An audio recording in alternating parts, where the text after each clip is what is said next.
Nesta lição, faremos a exposição do Salmo 42. O salmista expressa de forma muito vívida a necessidade de todo homem, que é ter comunhão com Deus. Veremos também a necessidade de congregar. E, por fim, constataremos que é possível adorar a Deus mesmo em face das adversidades. Vamos juntos aprender a palavra de Deus.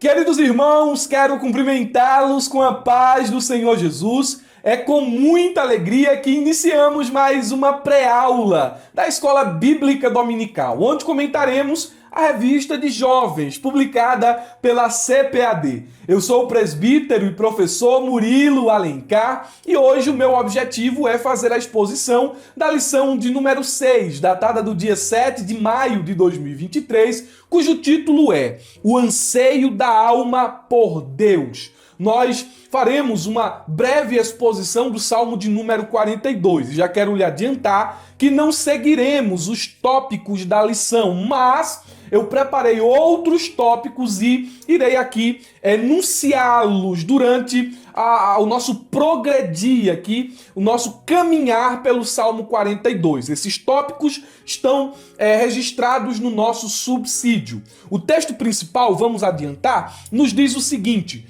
como o cervo brama pela corrente das águas, assim suspira a minha alma por ti, ó Deus. Salmo de número 42, verso de número 1. Dentro do subsídio, nós temos a tradução NVI dessa passagem e também temos a NTLH, além da NAA. Mas eu quero fazer menção aqui primeiro dessa paráfrase, que é a NTLH, e ela diz o seguinte: assim como o coço, né? Veja que o cervo, o coço, são palavras sinônimas aqui. Assim como o coço deseja as águas do ribeiro, assim também eu quero estar na tua presença, ó Deus.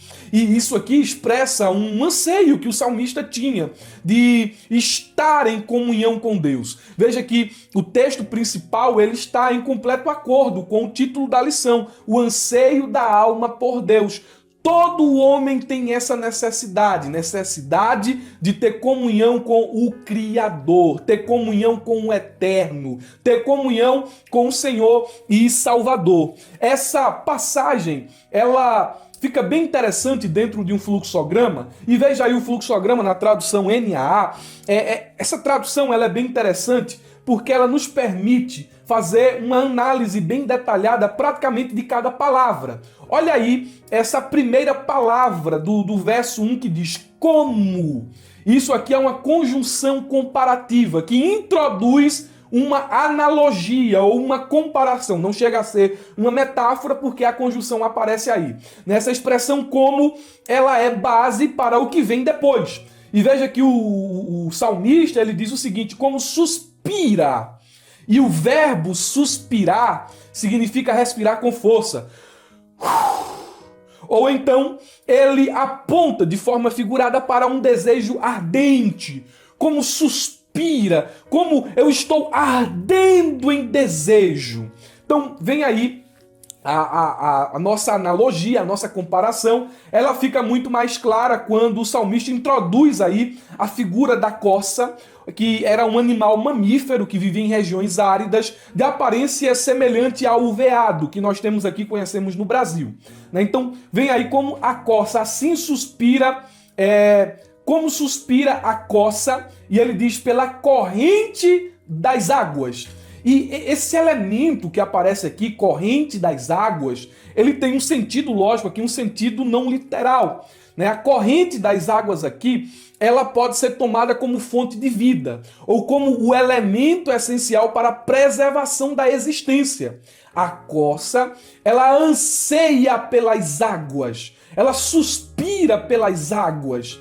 E ele agora traz aqui o cerne dessa comparação, quando ele diz assim por ti, ó Deus. E aqui é o ponto mais importante da comparação. Deus como fonte de vida. Deus como aquele elemento essencial que todo homem necessita, que todo homem precisa da comunhão, da intimidade, da presença de Deus, assim como a corça suspira pela corrente das águas. Ele finaliza o verso de número 1 dizendo: suspira a minha alma. E isso aqui aponta para uma sede insuportável, né? Um anelo do salmista pela presença de Deus. Eu anelo, eu desejo, eu quero a tua presença. A minha alma arde em desejo de ter comunhão contigo. É a mensagem do nosso texto principal. O resumo da lição diz o seguinte: a nossa alma suspira por Deus. Ponto e vírgula. Sua presença traz sentido à nossa vida. Ponto.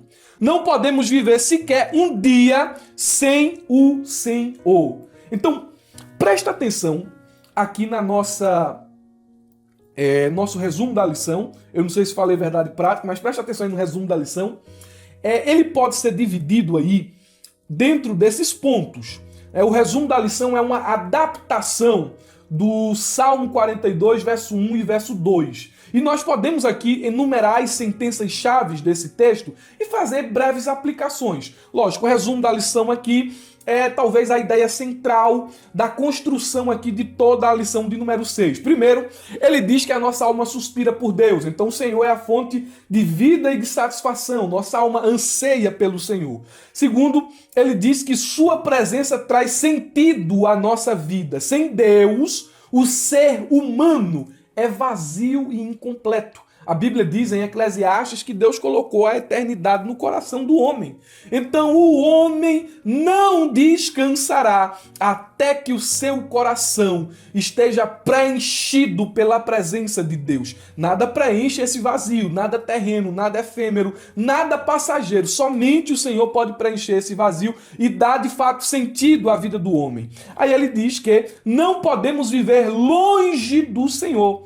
Viver longe de Deus é sinônimo de não ler a palavra, é sinônimo de abandonar a oração, de deixar a adoração, é sinônimo também de deixar de congregar. Isso é viver longe de Deus. Viver longe de Deus, em outras palavras, é viver longe de toda a alegria, sentido da vida e felicidade verdadeira. Então, Deus é quem dá sentido à vida e não podemos viver longe dele. Vamos analisar o Salmo de número 42. Os pontos da lição, apenas para mencioná-los aqui, são, em primeiro lugar, a alma que suspira por Deus. Em segundo lugar, a alma que se encontra abatida. E em terceiro lugar, como fortalecer a esperança em tempos difíceis. Não seguir os pontos da lição não é equivalente a dizer que vamos fugir do tema. Pelo contrário, nós vamos endossar o tema. Nós vamos aqui fazer alguns adendos que ampliarão a sua visão, ampliarão as suas ideias com respeito à exposição da aula de número 6. Então nós vamos começar a nossa exposição. Queremos pedir aos alunos da ferramenta EBD, dessa classe de jovens, aí, porque a gente também comenta a lição de adultos, queremos pedir a vocês que são assinantes da ferramenta para utilizarem os demais materiais. Pulei a leitura bíblica em classe, mas vocês têm aí na plataforma da ferramenta fluxograma e esboço da leitura bíblica em classe. Eu não fiz menção aqui da leitura semanal, mas vocês também têm reflexão da leitura semanal e essas reflexões podem ser compartilhadas com os seus alunos. Olha, as reflexões semanais são uma bênção. Você envolve seus alunos todos os dias da semana com o assunto que será ministrado no domingo ou no sábado, não sei qual dia que acontece a sua escola dominical, aí em sua congregação, mas você tem ferramenta, tem recurso, tem material, sem contar a locução profissional, o Motion, os slides, os cursos de preparação e capacitação. Tem muita coisa boa dentro da ferramenta. Utilize os recursos e Deus vai lhe abençoar. Os irmãos que estão nos assistindo por meio do YouTube não são assinantes da ferramenta EBD e desejam ter aulas mais interativas, aulas mais profundas no aspecto bíblico. Conheça a plataforma da ferramenta. O link está na descrição aqui embaixo do vídeo, tá bom? Clique aí e conheça a ferramenta EBD. Vamos à exposição do nosso salmo? O tópico de número 1, ele aparece aqui dentro do nosso subsídio. E o tópico 1 é a urgente necessidade da alma. Esse tópico está baseado nos versos 1 e 3 do Salmo 42. E eu vou ler aqui esses versos que dizem: assim como a costa suspira pela corrente das águas, assim por ti, ó Deus, suspira a minha alma. A minha alma tem sede de Deus, do Deus vivo, não do Deus morto, do Deus vivo, do Deus que fala, do Deus que ouve, do Deus que atende, do Deus que responde, do Deus que opera, do Deus que se movimenta, do Deus que vê. E ele diz mais aqui: quando irei e me apresentarei diante da face de Deus? As minhas lágrimas têm sido o meu alimento dia e noite, enquanto me dizem continuamente: e o seu Deus, onde está? Então, nós encontramos aqui, dentro desses versos, como mencionei aqui na nossa proposição de número 1, a urgente necessidade da alma. Essa necessidade, em primeiro lugar, é ter comunhão com Deus. Necessidade de todo homem ter intimidade com o Senhor. Spurgeon, a respeito do Salmo 42, escreveu em um livro chamado Os Tesouros de Davi. Muita gente vai dizer que esse salmo aqui é para os filhos de Corá, e alguns dizem que pelo fato do salmo ser para os filhos de Corá, ele foi escrito por esse pessoal. Mas Spurgeon vai na contramão dessa visão e levanta uma suposição. Ele diz: ainda que Davi não seja mencionado como autor, este salmo deve ser fruto de sua pena. É tão davídico, tem o aroma do filho de Jessé, carrega as marcas de seu estilo e experiência em todas as letras. Então, vamos partir dessa suposição e fazer uma aplicação interessante aqui, já nesse ponto de número 1. Excluído da adoração pública, se é que esse salmo aqui é de Davi, entendemos que o contexto de inspiração para esse salmo foi quando o rei fugia de Absalão. Absalão deu um golpe de estado e Davi teve que abandonar o seu próprio palácio e fugir não de um inimigo, de uma nação estrangeira, não de um filisteu, de um cananeu ou de alguma coisa desse tipo. Ele estava fugindo do próprio filho.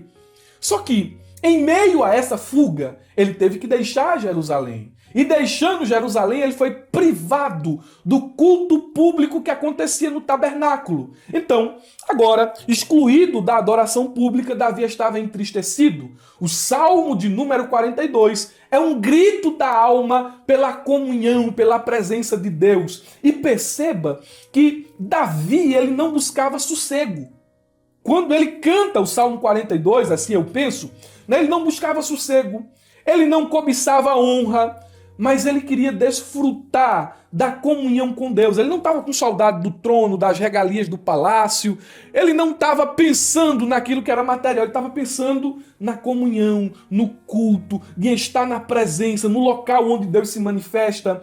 Ele expressa aqui a sua necessidade urgente de ter intimidade e comunhão com Deus. Ele entendia que esta comunhão não era meramente um luxo, não era meramente algo que fazia parte do seu cotidiano, mas ele via a comunhão como uma necessidade inquestionável. Assim como a coça anseia, suspira, deseja por água, depois de um período andando em terra seca, depois de um período de escassez, de longa jornada, ele diz: a minha alma anseia por Deus. E aí, eu faço uma pergunta a você, professor e jovem que possivelmente esteja assistindo esta pré-aula. Você tem esse desejo no seu coração? A sua alma anseia por Deus ou você está matando sua alma de sede? Porque tem gente que, pela vida que leva, não parece que tem esse desejo no coração. Geralmente a gente está vivendo aí uma transformação, né? Na era tecnológica. Eu acredito que essas inteligências artificiais aí vão provocar uma transformação na sociedade tão grande como a internet provocou. E a gente vê o pessoal atualizado em tudo, né? O pessoal hoje é muito atualizado. A última notícia o pessoal está sabendo, o último post daquela pessoa que segue, aquela pessoa que tem muitos seguidores. O pessoal sabe de tudo. O último joguinho que está lá no Play Store e sabe de tanta coisa, né? Gasta tempo com tanta coisa. E aquilo que a gente gasta mais tempo, aquilo que a gente se entrega mais é aquilo que é prioridade em nosso coração. E eu lhe pergunto, será se realmente quando você diz assim, eu acho que a minha alma suspira por Deus, será que suspira de verdade mesmo? Será se você tem esse anelo? Porque quem tem anelo busca. Quem tem anelo almeja, deseja, não fica só em palavras, não se resume só a uma hora de adoração em um culto, a um culto de domingo, não. Quem tem fome pela presença, busca o Senhor de forma intensa e de forma constante. O nosso problema é que às vezes os nossos cultos se tornaram cultos, a nossa vida espiritual, né, melhor dizendo, se tornou uma vida espiritual só de belas palavras ou só de momentos isolados. E isso não é ter fome de Deus. Isso não é ter sede de Deus. Precisamos avaliar o nosso coração. Como podemos, de forma bem evidente, assim, de forma bem experienciável, ter comunhão com Deus? Nós podemos apontar aqui alguns pontos. Primeiro, nós podemos ter comunhão com Deus pela fé em Cristo que nos reconciliou com Ele. 1 João capítulo 1, versículo 3, Romanos capítulo 5, versículo 10 a 11. Nós podemos ter comunhão com Deus pela obediência à sua palavra, que nos revela a sua vontade. Quando cumprimos a vontade de Deus, estamos caminhando com Ele. Quando obedecemos a palavra, estamos tendo comunhão com Ele. Experimentamos, é coisa linda, experimentamos comunhão com Deus através da obediência e sujeição aos seus princípios revelados nas Escrituras. Podemos ter comunhão mais íntima com Deus por meio da oração. A oração é uma mão de via dupla, né? A gente fala daqui e Ele responde de lá. A gente esboça a nossa alma daqui e Ele vem com a sua presença acalentadora de lá. Então a oração é um ambiente de comunhão, é um ambiente de intimidade, um ambiente de conversa, um ambiente onde nós nos encontramos com Deus. Podemos ter comunhão com Ele por meio do louvor, né? Podemos ter acesso à presença de Deus através da adoração. Quem aqui em momento de adoração, em momento de entrega, em momento daquele louvor com toda a alma, com todas as forças, não sentiu a presença do Espírito, não sentiu o Espírito ardendo na alma? Nós podemos ter comunhão com Ele por meio do jejum. Você sabia que o jejum é uma expressão de saudade? O pessoal jejua para pedir. Mas a Bíblia nos mostra que o jejum é uma declaração de anseio por intimidade com Deus. Você vê que uma vez os discípulos, eles estavam caminhando com Jesus e alguém chegou assim questionando o Senhor, dizendo: por que os teus discípulos, eles não jejuam? Nós jejuamos, os discípulos de João também, mas os teus discípulos não. Aí Jesus responde dizendo assim: pode eles afligirem a alma, ou jejuarem, ou se privarem do alimento, enquanto o noivo está com eles? Agora, vai chegar um dia em que o noivo será tirado, então eles jejuarão. O jejum é uma expressão de saudade. O jejum é um anelo pela presença. Você deseja a presença? Você quer estar com Ele? São alguns meios aqui pelos quais nós podemos buscar comunhão com Deus. Esses meios são seguros. Não existe um meio oculto, as pessoas, um meio oculto, uma nova revelação, um segredo que não foi revelado para poder ter acesso ao divino, ter acesso ao Senhor. Não. Olha aqui o segredo para ter comunhão com Deus. Pode seguir isso aqui e você vai ver se a sua vida não vai ser mudada. Glória a Deus. Vê que o verso de número 2, ele diz o seguinte: quando irei e me verei perante a face de Deus. Isso aqui é tão bonito, irmãos, porque ver a face de Deus é uma tradução muito aproximada do hebraico, mas aqui há duas ideias que podem ser combinadas. Quando o salmista diz assim, eu quero ver a face de Deus, ele deseja ver a face do seu Deus e ser visto por ele. Isso aqui dá a ideia de intimidade. Eu estou te vendo, o Senhor está me vendo, estamos próximos, estamos perto. Tem esse anelo no seu coração, você deseja ter comunhão com Deus? As suas ações mostram que você quer ter comunhão com Deus? Ou é só uma coisa da boca para fora? Tem muita gente que está sufocando a alma, está matando a alma de sede. Você precisa dessedentar a sua alma. E o jejum é um meio para isso, a oração é um meio para isso, a leitura da palavra é um meio para isso, a adoração é um meio para isso.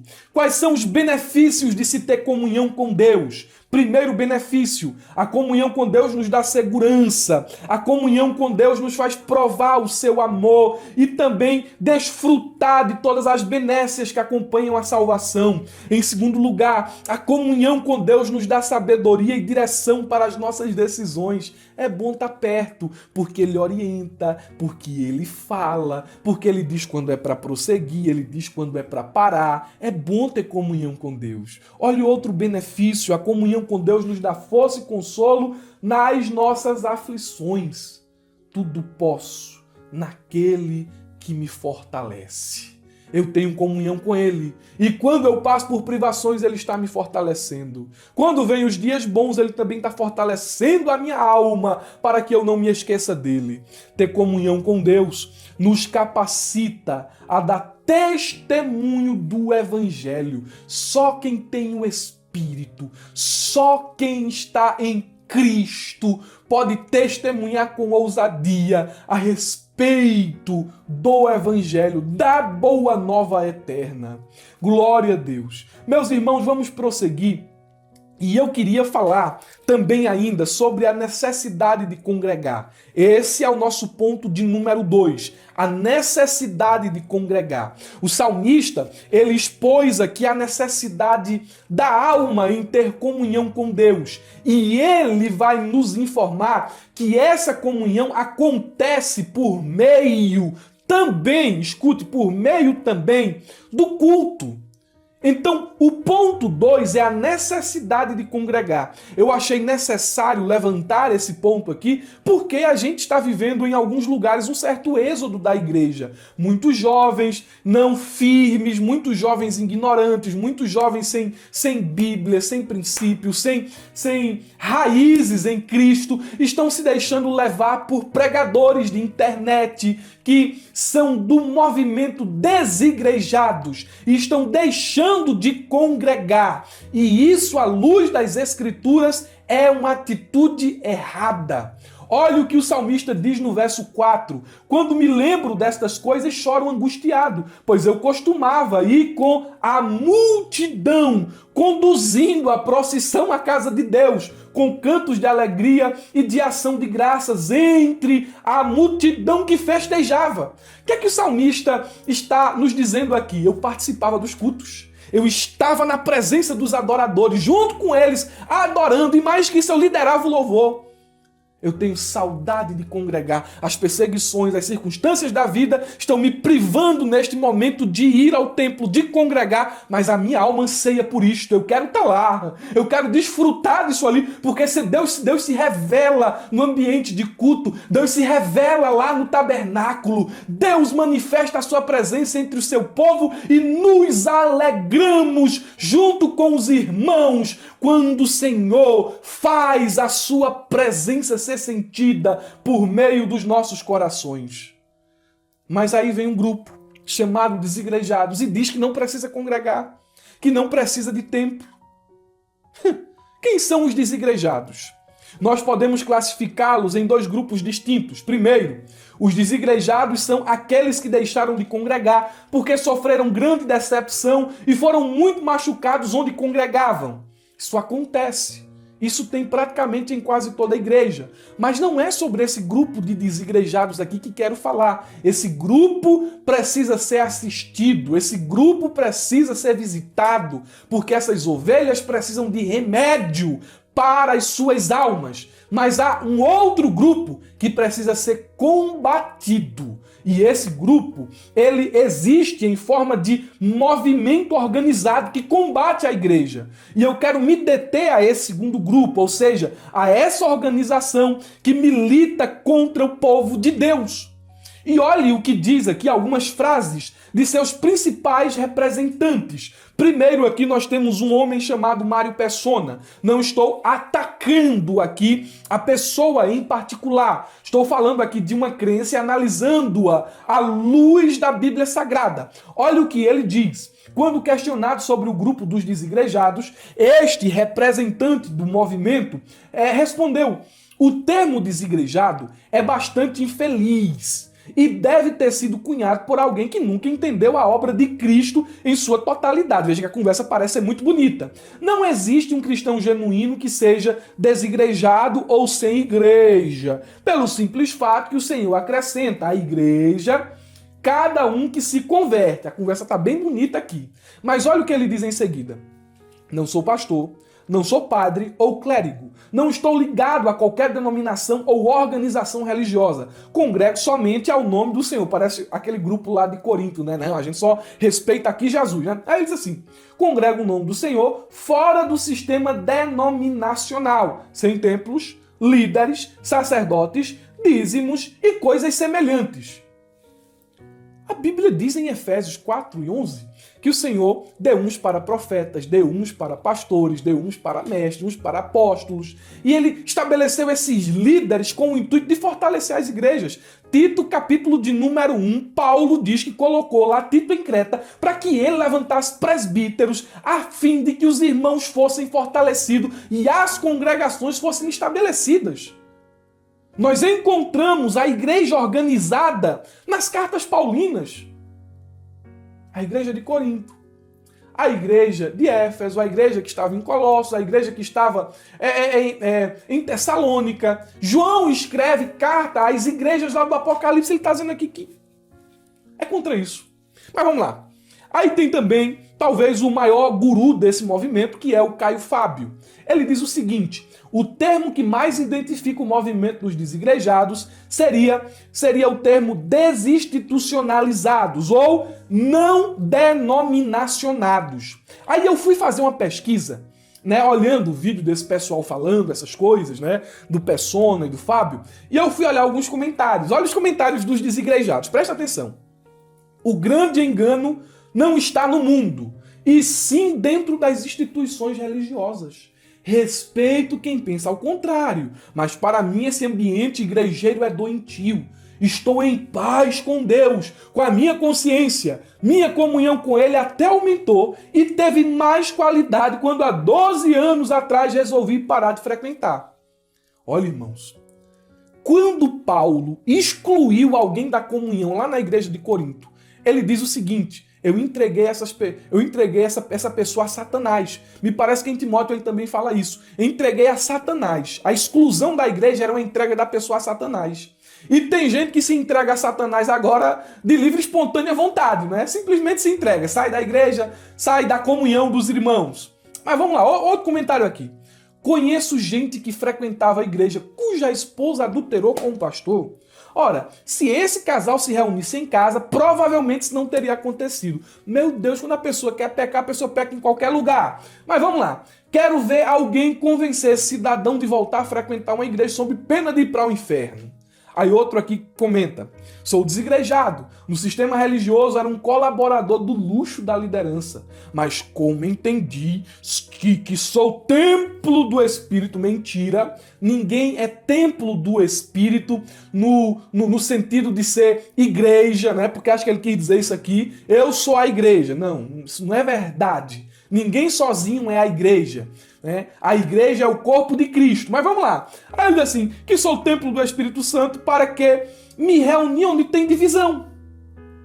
Um melhor que o outro. Então ele é melhor que todo mundo. Ele é melhor que todo mundo que está lá.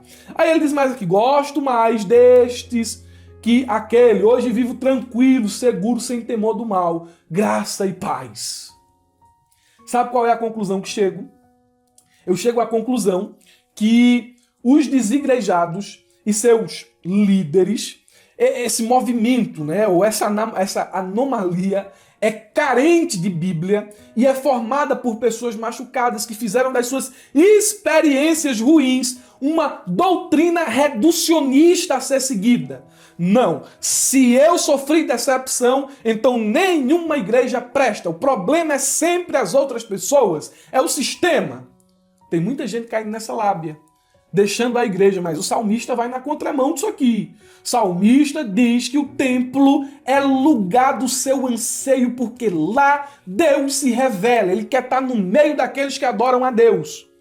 Algumas características dos desigrejados. É impossível elencar todas, mas eu vou elencar aqui alguns para você vacinar os seus alunos em classe. Primeiro, são pessoas que tiveram decepções com a liderança da instituição. Segundo, eles não concordam com a maneira de governo da igreja. Terceiro, estão descontentes com o ensino bíblico. Quarto, não concordam com a ética pregada. Quinto, não aceitam disciplina sobre suas vidas. Sexto, não querem ter compromisso com nada. Sétimo, defendem sua definição de igreja como a definição mais autêntica e bíblica. Oitavo, foram criados na igreja evangélica, mas nunca tiveram experiência real com Cristo. Em oitavo lugar, ou melhor,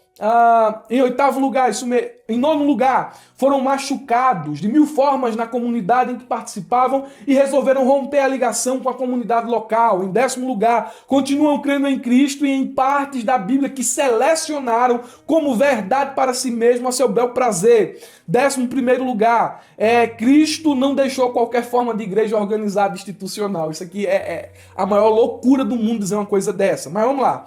Em 12º lugar, a igreja verdadeira não tem templos, cultos regulares aos domingos, tesouraria, hierarquia, ofícios, oferta, dízimo, clero oficial, confissões de fé, rol de membros, propriedade, escolas e seminários. Eles são contra o sistema. Mas olha a incoerência dos desigrejados. Eles criticam a igreja institucional, mas aproveitam as mensagens que são pregadas, os livros escritos, os textos publicados na internet e outras mídias publicadas por pastores e líderes de igrejas, que são alvos das suas críticas. Eles se aproveitam da Bíblia, que foi traduzida por pastores formados pela igreja institucional. Que incoerência, não é? São pessoas que se dizem libertas da religiosidade, mas no fim estão com o coração tão endurecido que se tornam incapazes de conviver em comunhão com outros irmãos. Acreditam na ilusão de que todas as igrejas são ruins, abstendo-se de congregar e de ter responsabilidade na obra. Quinto, são pessoas que não têm maturidade para distinguir entre uma igreja boa e uma igreja ruim e por isso saem por aí berrando que nenhuma presta. Na contramão desse movimento herético, o salmista, ele está recordando com alegria quando ele ia para o templo com os seus irmãos para adorar a Deus. Jovem, não permita que o seu coração seja envenenado por esses embusteiros, esses paroleiros, esses enganadores de internet. Não permita. Não permita que as decepções ou que as ações de certas pessoas deixe o teu coração gelado, indiferente com relação à igreja de Deus, a noiva do Cordeiro. Amém? Eu penso que esse segundo ponto aqui, ele é necessário para vacinar os jovens em classe. Em terceiro lugar, nós falaremos aqui mais agora sobre o cerne do Salmo. E o terceiro ponto é louvando a Deus em circunstâncias adversas. É possível louvar a Deus em circunstâncias adversas? O salmista, no Salmo 42, ele vai me dizer que sim. Olha o que diz aí o verso de número 5. Eu vou ler aqui na versão NVI. Por que você está assim tão triste, ó minha alma? Por que está assim tão perturbada dentro de mim? Ponha a sua esperança em Deus, pois ainda o louvarei. Ele é o meu Salvador e o meu Deus. Sabe o que é que o salmista está nos ensinando aqui? Que podemos adorar em meio às tristezas, pois o nosso relacionamento com Deus é baseado em fé e não em nosso estado emocional. Tem gente, meus irmãos, que acha que quando ele está triste, ele não pode chegar para Deus. Quando ele está com raiva, ele não pode conversar com Deus. Quando ele está com dúvida, ele não pode se dirigir a Deus. Errado! Nosso relacionamento com ele é baseado na fé e não em um sentimento, não em uma emoção.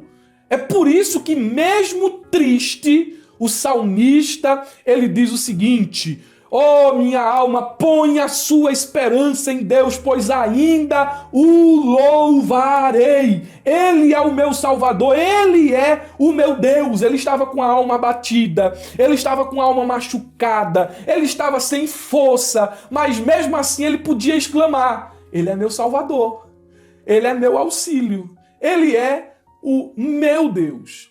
Então, mesmo em face da tristeza, nós podemos adorá-lo, porque não é o nosso sentimento, não é a nossa emoção que vai medir o termômetro da nossa intimidade com Deus, mas é a nossa fé. Mesmo triste, você pode buscá-lo. E nós temos aí mais um subponto aqui no tópico 3, que é louvando a Deus em meio à perseguição e à zombaria dos inimigos. Olha que coisa interessante. Olha o que o texto diz. Até os meus ossos sofrem agonia mortal quando os meus adversários zombam de mim, perguntando-me o tempo todo: onde está o seu Deus? Essa pergunta era uma pergunta que machucava. Ele estava sendo perseguido, o salmista nesta ocasião estava sendo afligido. E alguém dizia: cadê Deus agora? Diz aí onde teu Deus está. Aí o professor, se você for criativo, pode usar aqui algumas dificuldades que os jovens enfrentam na juventude, algumas decepções, e embaixo dessas decepções colocar essa pergunta: onde está o teu Deus? Onde está o teu Deus? É uma pergunta que fere. É uma pergunta que transpassa a alma. E esse texto aqui, ele expressa o sofrimento do salmista diante da zombaria de seus inimigos, que questionavam a sua fé e questionavam o seu Deus. Essa pergunta é uma forma de insultar, de humilhar, de desafiar o salmista e o seu Deus. Ela implica que Deus está ausente, indiferente, ou mesmo que Deus é impotente para socorrer o salmista. Ela também sugere que o salmista é um tolo por confiar em um Deus que não o ajuda. Essa pergunta afeta profundamente o salmista, que sente como se fosse ferido mortalmente em seus ossos. Os ossos representam a estrutura, a força e a vitalidade do corpo. Quando os ossos são atingidos, todo o ser é abalado. Essa pergunta também ecoa na alma do salmista, que se sente abatido e perturbado. Ele questiona ou se questiona sobre o motivo do seu sofrimento e da aparente demora de Deus em intervir. Onde está o teu Deus? Mas só que uma vez mais ele diz: minha alma, põe a tua esperança em Deus, pois eu ainda o louvarei. Como podemos responder a essa pergunta inquietante? Podemos responder dizendo o seguinte: quando alguém zombar, quando alguém falar, dizer: cadê Deus? Cadê Deus? Cadê Deus? Podemos dizer que Deus está nos céus e que faz tudo o que Ele quer. Salmo de número 115, verso 2 e 3. Porque diriam as nações: onde está o Deus deles? Aí vem a resposta: o nosso Deus está no céu e faz tudo como lhe agrada. Ele não está ausente, ele não é alheio ao que acontece na terra. Pelo contrário, ele é soberano e tem um plano para todas as coisas. Ele é fiel e cumpre promessa. Como nós podemos responder essa pergunta? Onde está o teu Deus? Podemos respondê-la citando Hebreus, capítulo de número 13, o verso de número 5, que diz: de maneira alguma deixarei você, nunca jamais o abandonarei. Deus está conosco mesmo quando não sentimos. Ele está presente, mesmo quando a gente pensa que Ele está ausente. Oh, glória! Quando alguém diz o seguinte: onde está o teu Deus? Nós podemos responder: Ele está agindo em nosso favor. Não posso não estar vendo, mas Ele está agindo em meu favor. Ele é meu auxílio, é o meu Salvador. Salmo 42, verso 5 e também o verso de número 11. E nós podemos concluir essa lição com rápidas aplicações de todos os versos. Verso 1: assim como o servo brama pela corrente das águas, assim suspira a minha alma por ti, ó Deus. E a aplicação deste versículo aqui é que nós devemos ter um desejo intenso pela presença de Deus. Nós devemos ansiar por ter comunhão com Ele, assim como a corça anseia por águas. Verso 2: a minha alma tem sede de Deus, do Deus vivo. Quando entrarei e me apresentarei ante a face de Deus. Esse versículo expressa a angústia do salmista por estar afastado do culto no templo, onde ele sentia a manifestação de Deus. Ele pergunta quando poderá voltar e adorar a Deus junto com o seu povo. E nós podemos aprender aqui com o salmista, dentro desse verso de número 2, a valorizar as oportunidades de louvar a Deus em público e em privado. Devemos valorizar o culto na nossa igreja, o culto de oração, o culto de ceia, o culto de domingo, o ciclo de oração. Nós devemos valorizar os momentos, as oportunidades que temos de cultuar. Verso 3: as minhas lágrimas servem de mantimento de dia e de noite, enquanto dizem constantemente, onde está o teu Deus? E esse versículo aqui ele está revelando o sofrimento do salmista por causa da zombaria dos seus inimigos, que questionam a sua fé e a fidelidade de Deus. O salmista está se sentindo abandonado e sem esperança. Porém, nós podemos aprender com ele a confiar em Deus, mesmo nas situações mais difíceis e dolorosas. Não se abale pelas críticas, não se abale pelos escárnios dos ímpios. Lembre-se que Deus é poderoso, Ele está conosco para nos livrar e para nos dar vitória. Verso 4. Quando me lembro disto, dentro de mim derramo a minha alma, pois eu havia ido com a multidão, fui com eles à casa de Deus com voz de alegria e louvor, com a multidão que festejava. Esse versículo aqui está nos mostrando que nós não podemos deixar de congregar, que há um valor em congregar, que a alegria verdadeira está junto da igreja de Deus, prestando um culto agradável ao Senhor. Verso 5: porque está abatido a minha alma e porque te perturbas em mim? Espera em Deus, pois ainda o louvarei pela salvação da sua face. E esse texto aqui, glória a Deus, está nos ensinando a não se deixar, a gente não pode se deixar dominar pelos nossos sentimentos negativos, mas devemos usar a nossa fé para superá-los. Olhe, a gente vai passar por momentos difíceis, a alma vai se abater em algum momento da vida, mas devemos erguer a esperança dizendo, vamos ainda louvar a Deus, essa situação vai passar, a alma está abatida, mas mesmo abatida ela não perde a esperança, porque Deus é fiel. Verso 6: o meu Deus ó meu Deus, dentro de mim a minha alma está abatida. Por isso me lembro de ti, desde a terra do Jordão e desde os Hermonitas, desde o pequeno monte. Esse versículo mostra que o salmista estava longe de Jerusalém, provavelmente fugindo dos inimigos, e ele se encontra em uma região, na região do Jordão, perto das montanhas de Hermon e do monte Misrá. Ele se sente abatido e desanimado, mas ele não se esquece de Deus. E esse texto aqui está nos ensinando que devemos manter a nossa comunhão com Deus, mesmo quando estamos longe do nosso lar ou da nossa igreja. Verso de número 7, um abismo chama outro abismo, ao ruído das catatupas, todas as tuas ondas e as tuas vagas têm passado sobre mim. Esse texto aqui nos ensina que nós devemos reconhecer a nossa fragilidade e a nossa dependência de Deus. Nós devemos também clamar por socorro a Deus e confiar no resgate de Deus, mesmo nas situações mais desesperadoras. Aí vem o verso 8, vem o verso de número 10, verso 9, verso de número 10. Nós temos verso 11, temos tudo aqui dentro do subsídio. O que eu quero em síntese aqui dizer aos irmãos: baixe o subsídio, leia o subsídio, assista a pré-aula, medite no Salmo 42. Que salmo magnífico! Que salmo extraordinário! Se você quer mais recurso, mais material de apoio, vai na ferramenta EBD. Lá você vai encontrar muitos recursos para dar essa aula de forma inesquecível. Amém? Meus irmãos, por uma questão de tempo, vamos encerrar por aqui, mas para os alunos da ferramenta EBD, a jornada continua dentro da plataforma da ferramenta, tá bom? Deus abençoe, meus irmãos, espero vocês na aula de número 7. Deus abençoe a todos, tenham um ótimo final de semana, uma ótima aula de escola dominical. Não se esqueça, abra a jaula.